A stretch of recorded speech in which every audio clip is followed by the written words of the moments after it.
안녕하세요. 우리 대한민국이 또 엄청난 사고를 쳤습니다. KF-21 전투기 제작을 담당하는 한국항공우주산업에서 KF-21 전투기의 140대 선배치를 위해 실전형 전투기 생산 라인을 추가 증축한다는 소식을 새롭게 발표했는데요.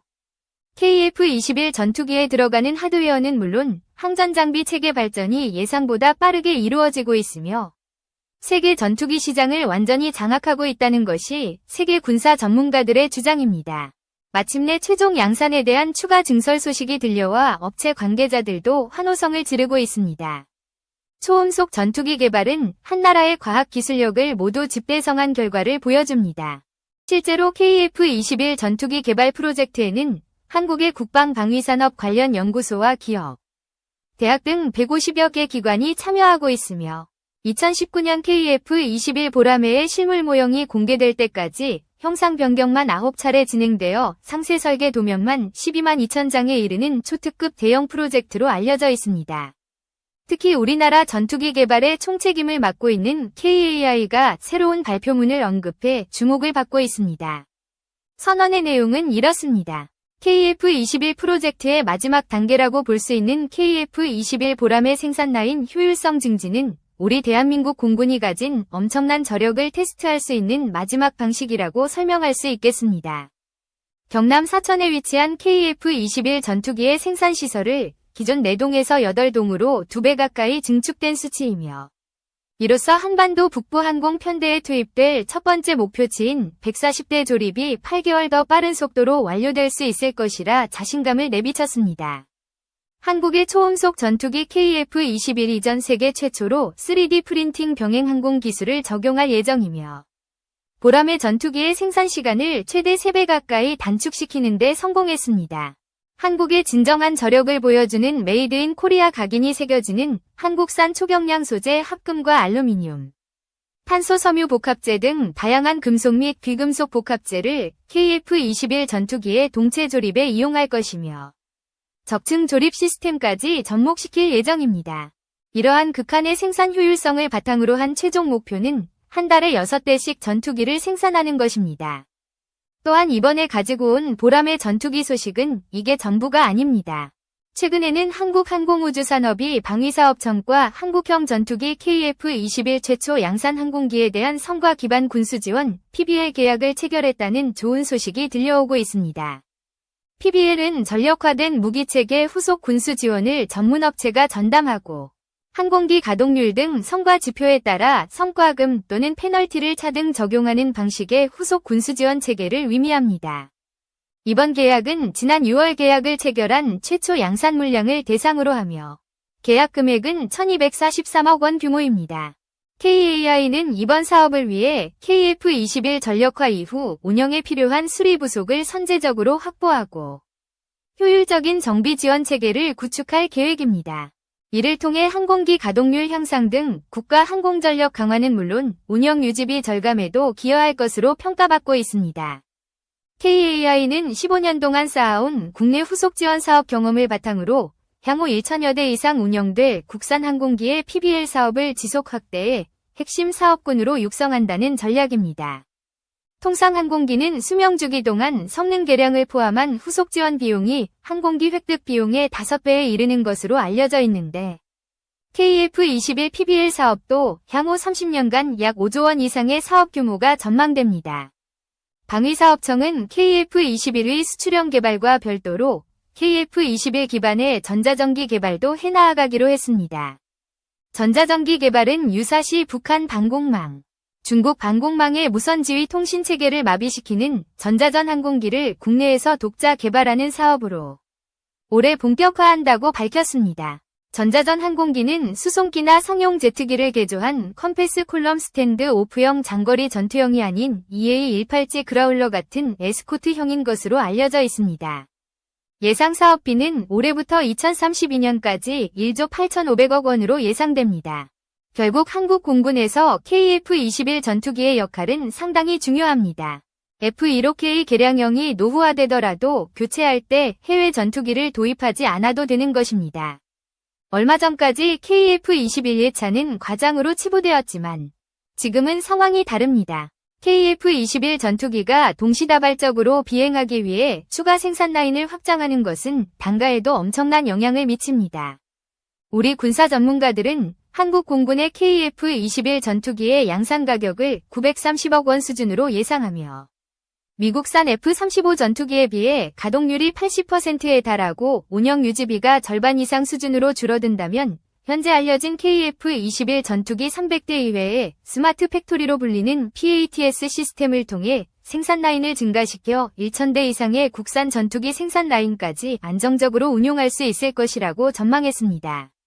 우리 대한민국은 발전용 대형 가스터빈과 국산 전투기 KF-21 시제기 등의 3D 프린팅 기술로 제작한 부품을 최초로 공급하는 데 성공했으며 초정밀 기술력이 필요한 다양한 분야의 기술을 확대 적용하고 있다고 밝혔습니다. 대한민국을 수호하는 우리의 독립적인 전투기를 제작하는 것이 쉬운 일은 아닙니다. 그동안 수많은 반대를 무릅쓰고 우리의 독자 전투기를 개발한 기술 연구진에게 국민의 성원이 어느 때보다 필요한 순간입니다. 전 국민의 지지와 성원이 대한민국 자주국방을 지키는 열쇠가 될 것입니다. 구독, 좋아요, 알림 설정해두시면 매일 신속하고 정확한 방산 소식 전달해드리겠습니다.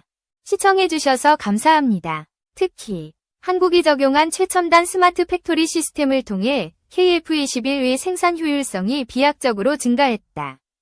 이번 비행 성공으로 KF-21은 단순한 한국 공군의 전투기를 넘어 세계적인 경쟁력을 갖춘 항공기로 자리 잡았다. 현재 KF-21 전투기 제작을 담당하는 한국항공우주산업 KAI는 KF-21 외 실전 배치를 위해 기존 생산 라인을 대폭 확장하고 있다. 최근 발표에 따르면 경남 사천에 위치한 KF-21 생산시설이 기존보다 2배 이상 확장되었으며 이로 인해 초기 140대의 전투기 생산이 계획보다 8개월 이상 앞당겨질 전망이다. 이는 한국의 항공 기술력이 단순한 전투기 생산을 넘어 세계 최고 수준의 생산 효율성을 확보했다는 것을 의미한다. KF-21은 전투기 제조 과정에서도 혁신적인 방식을 도입했다. 특히 세계 최초로 3D 프린팅 기술을 전투기 생산에 적용하면서 기존 대비 생산 시간을 최대 3배까지 단축하는 데 성공했다. 또한 한국이 개발한 초경량 복합 소재가 적용되면서 기체의 내구성을 유지하면서도 경량화를 실현하는 데 성공했다. 이러한 기술은 현재 미국조차 완벽하게 구현하지 못한 수준으로 KF-21 이 세계 항공기 제조 분야에서 혁신적인 도약을 이루었음을 보여준다. 방위사업청은 KF-21의 양산 속도를 더욱 높이기 위해 스마트 팩토리 기반의 PAS 시스템을 도입했다. 이 시스템은 기존 수작업 조립 방식과 달리 정밀한 3차원 좌표 시스템을 기반으로 초정밀 자동화 조립을 가능하게 한다. 이를 통해 생산 오류를 최소화하면서도 전투기 제조의 정밀도와 효율성을 극대화할 수 있다. 이는 세계적으로도 유례를 찾기 어려운 최신 조립 시스템으로 KF-21이 미국의 F-35보다 생산성이 우수하다는 평가를 받는 이유 중 하나다. KF-21이 이번 비행에서 주목받은 또 다른 이유는 바로 슈퍼크루징 능력의 성공적인 검증이다. 슈퍼크루징은 애프터버너를 사용하지 않고도 초음속 비행이 가능한 기술로 전투기의 연료 효율성을 극대화하고 작전 시간을 연장하는 중요한 요소다. 현재까지 이 기술을 완벽하게 구현한 국가는 미국과 일부 유럽 국가뿐이었으나 KF-21이 이를 성공적으로 수행함으로써 세계적인 수준의 전투기로 평가받게 되었다.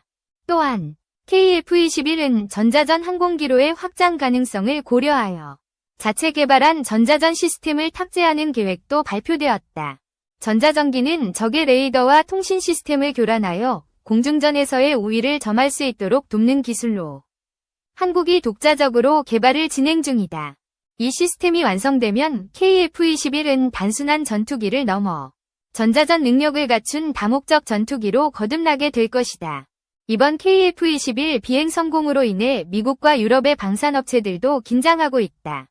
특히 미국의 로키드 마틴과 GE는 한국이 전투기 엔진 국산화에 속도를 내면서 기존의 엔진 독점을 유지하기 어려워질 것으로 보고 있다.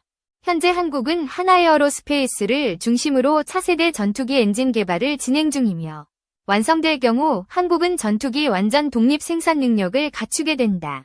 이로 인해 미국은 더 이상 KF-21 수출을 간섭할 명분을 잃게 되며 한국은 독자적인 무기 수출 시장을 개척할 수 있게 된다. 결론적으로 KF-21의 1517차 비행은 단순한 테스트를 넘어 한국 항공우주 산업의 독보적인 기술력과 생산성을 세계에 과시한 순간이었다. 이제 KF-21은 한국 공군의 주력 전투기를 넘어 세계 무기 시장에서도 경쟁력을 갖춘 차세대 전투기로 자리 잡을 전망이다. 향후 KF-21이 어떤 발전을 이룰지 전 세계 군사 전문가들의 관심이 집중되고 있다. 2. 아침밥, 미래전 핵심 만든다. 현대차증권. KAI 목표가 상향. 현대차증권이 한국항공우주 KAI 목표가를 98,000원으로 올렸다. 2026년 실적 개선 전망을 고려해 방산업종 최선 호주로 꼽은 것이다. 11일 광민정 현대차증권 연구원은 인공지능, AI, 드론발 세계 방산 재편 흐름 속 3세대 전쟁은 공중우주 전력이 핵심 전력이 될 것이라며 정확도, 속도, 치명성을 높이고 데미지를 최소화하는 센터 투 슈터가 미래 전쟁의 핵심이라고 내다봤다. 센서 투 슈터는 표적 탐지와 무기 시스템을 연결해 정밀 타격을 극대화하는 네트워크 중심전 핵심 기술이다. 곽 연구원은 지난달 26일 이탈리아 레오나르도가 터키 드론 업체인 바이렉타르와 협력해 무인 항공기 개발과 유럽 내 드론 생산을 확대할 계획이라는 점도 이런 방향성과 일치한다. 한국항공우주의 유무인 복합체계, 멈티가 향후 국지방공체계 핵심 전력이 될 것이라고 강조했다. 현대차증권에 따르면 전세계 무인기 시장은 올해 149억 달러, 약 21조 7,316억 원에서 2034년 286억 달러, 41조 7,131억 원으로 연평균 6.7% 성장할 전망이다. 곽 연구원은 러우 전쟁은 무인기, UAV, 효과성과 실용성을 입증해 MUMT에 대한 효율성을 보여줬다고 짚었다. 아울러 한국항공우주는 차세대 공중전투체계 NACS 실현을 위해 총 1,000억 원 이상 투자를 진행하고 있다. 유무인 복합체계 핵심 기술인 AI 파일럿 기술 고도화, 첨단 시뮬레이터, 고성능 데이터 링크 통합 기술 등 SW 역량 강화에 나서고 있다고 부연했다. 이외에도 곽 연구원은 최근 필리핀 공군이 FA-50 추가 도입을 적극적으로 제안하면서 오른 수주 기대감과 회전익 1조 7천억 원, 국내 KF-21 최초 양산 물량 본격화 등에 따라 성장세가 본격화할 것이라며 2026년부터 실적 개선세가 가팔라질 것으로 전망했다.